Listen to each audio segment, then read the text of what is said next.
Gracias por seguir con nosotros Al Descubierto. Tenemos en esta parte del programa el contraste de opiniones y está aquí en el estudio con nosotros Gerardo Blay, alcalde del municipio Baruta, Estado Miranda, además abogado constitucionalista con una amplia trayectoria en esta materia. Gracias por acompañarnos. Muy buenas noches, Andrina, y buenas noches a todos los televidentes de Venevisión. Es muy interesante su presencia aquí en el estudio con nosotros, sobre todo para analizar cuál es el enfoque de esta propuesta, de esta iniciativa planteada por el presidente de la República, Nicolás Maduro, y cuáles pudieran ser las principales objeciones que plantea la oposición venezolana a propósito de esta Asamblea Nacional Constituyente.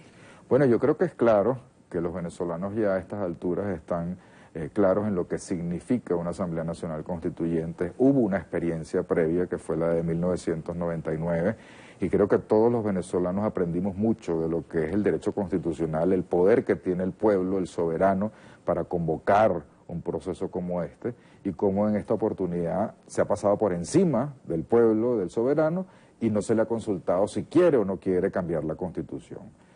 El artículo 347 de la Constitución venezolana, la vigente, la de 1999, que ahora Maduro como que no lo cita el 348 y el 349, pero el 347 no lo cita, es muy claro al decir que quien convoca en ejercicio del poder soberano que tiene a una Asamblea Nacional Constituyente es el pueblo venezolano y que la Constituyente tiene tres fines.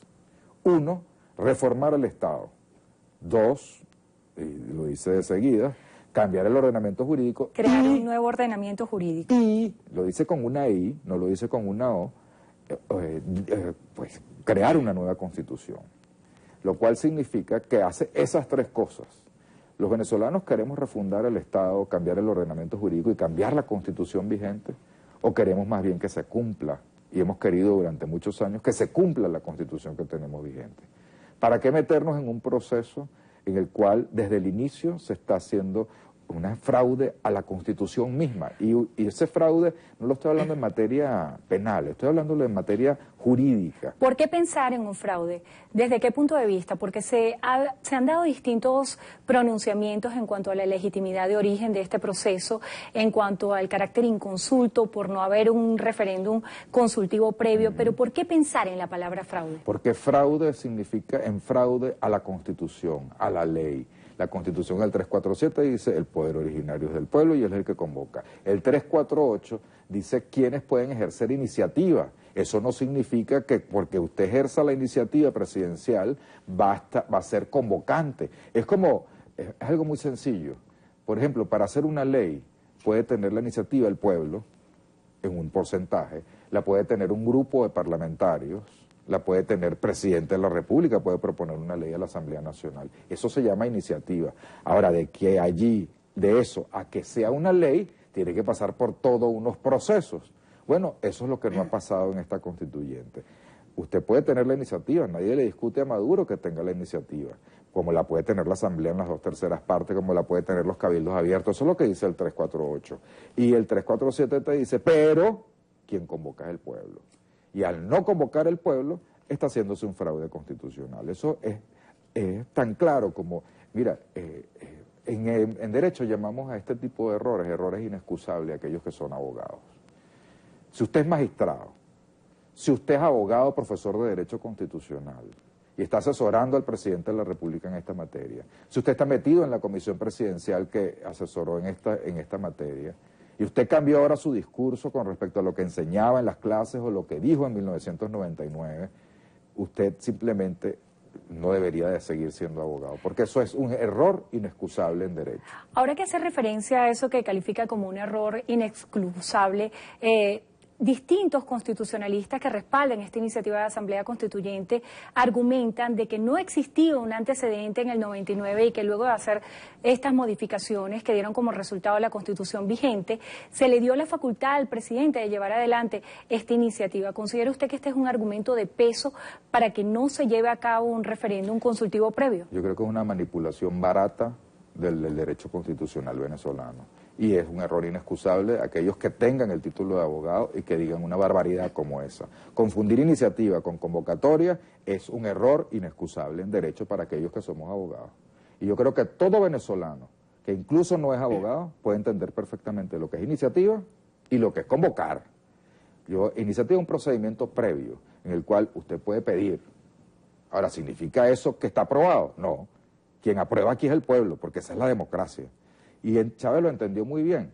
Tú me recordabas, antes de comenzar la entrevista, lo que fue mi demanda en 1999. Es muy interesante eso porque el resultado de esa demanda es que cuando usted la interpuso ante el Tribunal Supremo de Justicia, la ganó. Y el propio presidente Chávez accedió a modificar la segunda pregunta del referéndum consultivo y eso tuvo incidencia en las bases comiciales. Yo quisiera que nos recordara un poco lo que sucedió en ese momento, en el año 99. Chávez en el 99 convocó una asamblea y tuvo la iniciativa para convocar una Asamblea Nacional Constituyente. Ahora, él no se creyó con el poder soberano y supremo de decir yo la convoco. No, él convocó a una iniciativa para que el pueblo decidiera si quería constituyente. La primera pregunta fue, ¿está usted de acuerdo con convocar una Asamblea Nacional Constituyente para reformar el Estado y dictar una nueva Constitución? Y los venezolanos decíamos sí o no. ¿Cuál fue mi objeción a todo aquello? La segunda pregunta de aquella solicitud de consulta que estaba haciéndole Chávez a los venezolanos. Él decía en la segunda pregunta, que fue reformada, usted le otorga un poder al presidente de la República para que dicte las bases sobre las cuales van a elegirse los constituyentes y cómo va a funcionar la Asamblea Nacional Constituyente.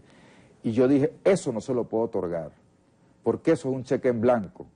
Lo demandé y el Tribunal Supremo, la Corte Suprema de aquel entonces dijo, es verdad, tiene que dictar las bases y el pueblo tiene que aprobar las bases. Es decir, tiene que preguntarle las bases, ¿para qué va a ser la constituyente? ¿Cuánto tiempo va a durar la constituyente? Que tuvieron que poner que era 6 meses. ¿Cómo se van a elegir los constituyentes? ¿Cuáles van a ser sus funciones? ¿Y qué va a producirse después de la constituyente, que es una constitución?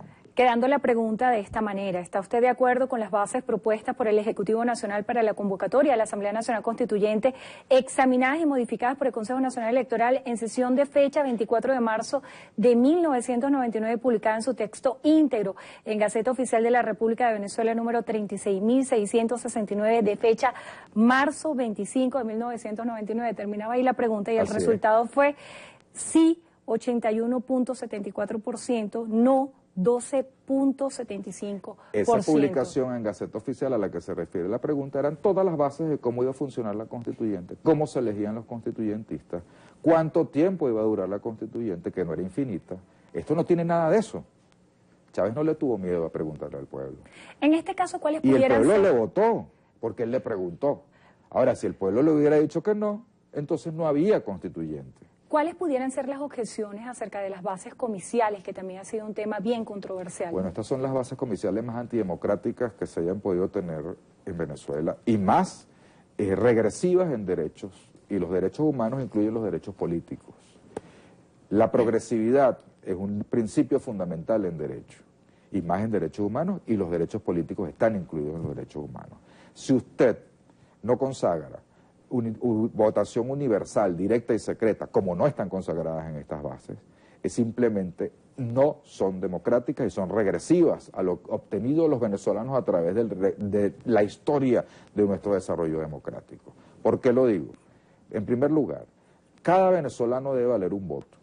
Bueno, en la territorialidad que ellos han colocado, un municipio que tenga, por ejemplo, 50.000 electores, vale lo mismo, vota un constituyente, que igual que un municipio como Maracaibo que pueda tener 500.000 electores.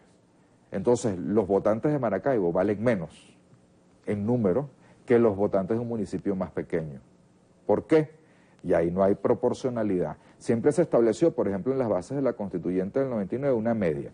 250.000 electores eligen un constituyente. Usted hace una media de la base poblacional y lo divide y hace los circuitos y hace todo esto. Los circuitos electorales para los diputados también se hacen así. Ahora, si usted lo ponen uno por municipio, simplemente hay unos venezolanos que su voto vale más y otras cantidades de venezolanos cuyo voto vale menos. Acerca del carácter sectorial, un venezolano, un voto se rompe en este proceso y en estas bases. Acerca del carácter sectorial, ¿cuál pudiera ser la principal ese crítica? Es el gran otro problema, porque una parte se elige por territorialidad municipal, como les estoy explicando, la otra es por sectorial. ¿Por qué y con qué derecho, y sin preguntarle al pueblo, el presidente y el CNE decidieron cuáles eran los sectores? sobre los cuales se podía postular candidatos. ¿Con qué derecho? Es decir, ¿por qué un sector vale más que otro? ¿Por qué un venezolano que esté en un sector, por ejemplo, empresarios o trabajadores sindicalizados o, qué sé yo, los que han escogido, va a valer más que, por ejemplo, en los sectores de los cantantes, artistas, etcétera? ¿Por qué? ¿Con qué derecho alguien decide qué sector vale más y qué sector vale menos?